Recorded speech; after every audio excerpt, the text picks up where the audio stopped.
So for the following problem, we want to solve triangle ABC given C is equal to 55 degrees, side C is 23 miles, and side B is 25 miles, with approximation being allowed.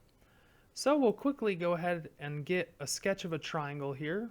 It doesn't matter what it looks like, we just need to get an idea of what we're working with.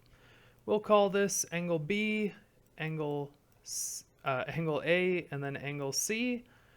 So we know this value is 55 degrees. This side opposite C is 23, and this side opposite B is 25. So we were given a side, an adjacent side, and then the following angle. That's side-side angle. So we immediately know that there are 0, 1, or 2 solutions possible here. To start off with, we'll go ahead and make a list for our answers of angle A, angle B, and angle C, as well as side A, side B, and side C. Angle A we don't know, as well as angle B, but we do know angle C is 55 degrees. We know side C is 23 miles. And we know side B is 25 miles. So, with this information we've been given, we can now quickly solve for angle B. Since we know both of C's values and side B, we can use the law of sines to find angle B, which gives us sine of B equals sine of C, with both of them being over their respective sides. So sine of B over B, sine of C over C. And with this, we can plug in our values, which gives us sine of B over B is 25 equals sine of C is 55 over side C is 23. And now to solve for angle B, we'll start by multiplying each side by 25. Which gives us sine of B equals 25 times sine of 55 over 23. And finally, to find angle B, we will find sine inverse of each side of the equation.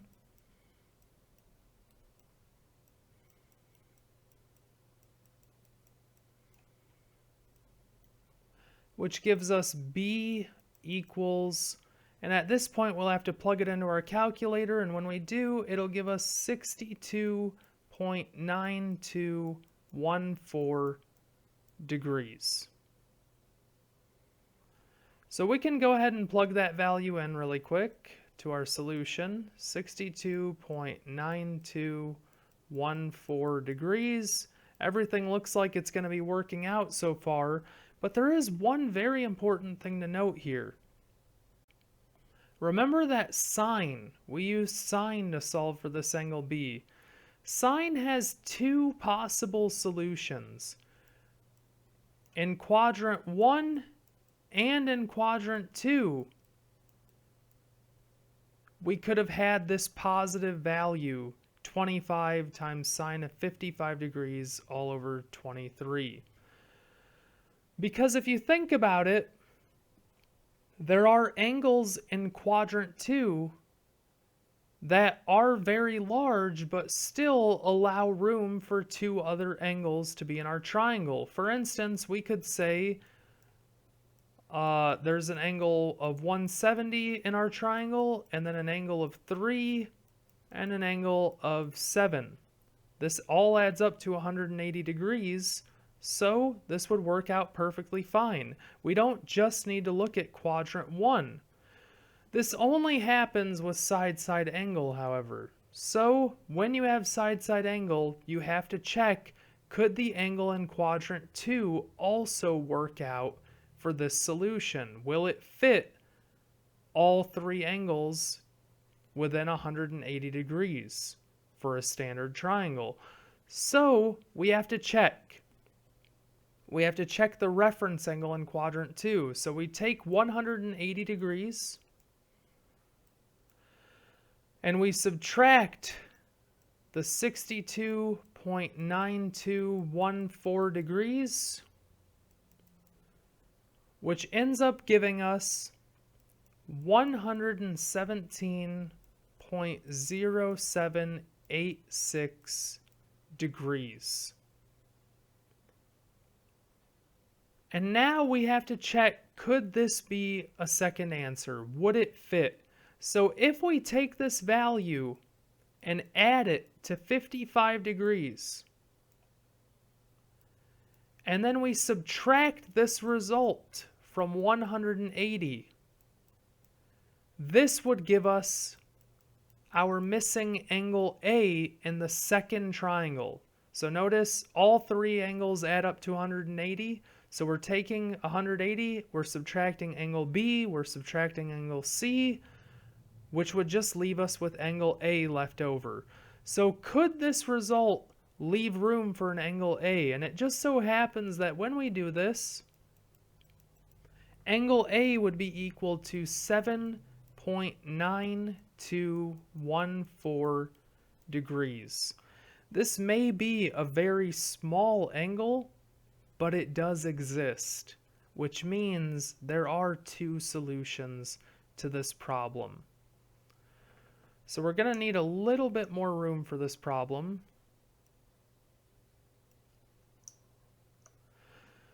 So from here, we need to go ahead and make a list of our second solution. So we have our three angles as well as our three sides. So angle A in the second solution is 7.9214 degrees. Angle B is 117.0786 degrees. And angle C is 55 degrees. Side B and side C are the same for both of these. They're still 25 miles and 23 miles. So from here, all we have to do is find angle A from the first triangle, and then side A from the first and second triangles. So really quickly, we'll do the same thing we did for this triangle here. We'll take 180 degrees, and we'll subtract angle B, which is 62.9214 degrees. We'll also subtract angle C, which is 55 degrees, and the result will equal angle A. And when we do that, we get that angle A is 62.0786 degrees. Now we'll finish this off by solving for side A in both cases. And to solve for side A, we're going to need that extra bit of room at this point. To solve for side A, we can set up our law of sines.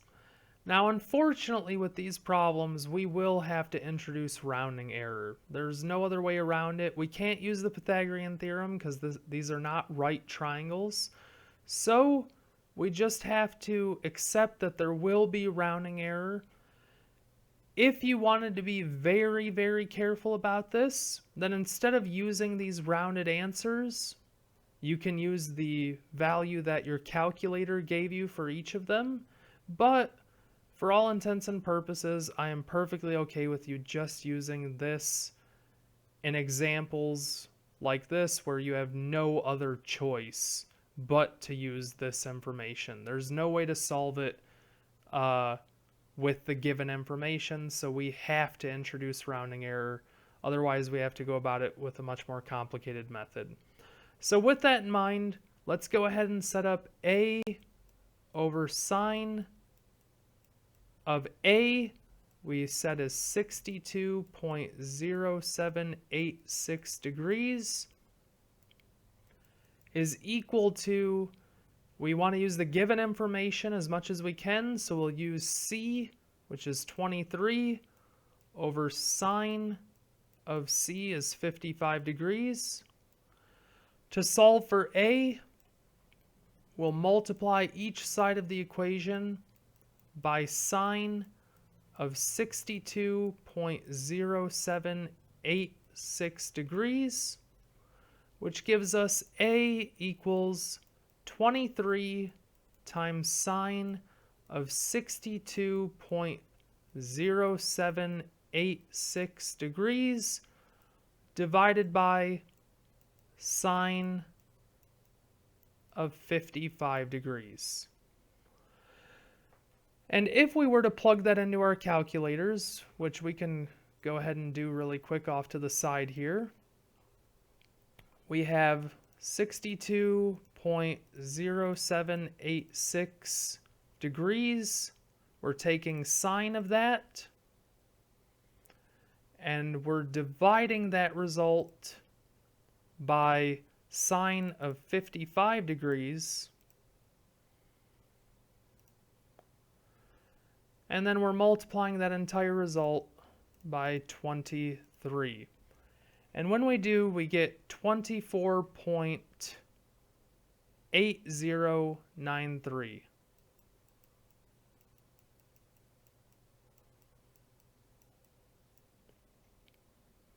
Now remember, this does have rounding error. If you use the answer from your calculator rather than this rounded value for your angle A, you will get the more accurate result, which will probably be something like a few hundredths of a difference. So maybe something like 24.83 or 24.78. But this is close enough, as I was saying, for examples like this where you are forced to use the rounded answer.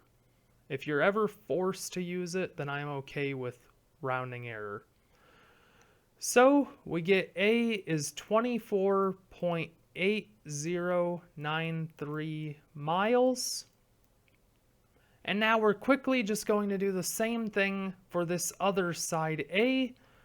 So setting it up, we have A over sine of A is 7.9214 degrees equals C over sine of C gives us 23 over sine of 55 again.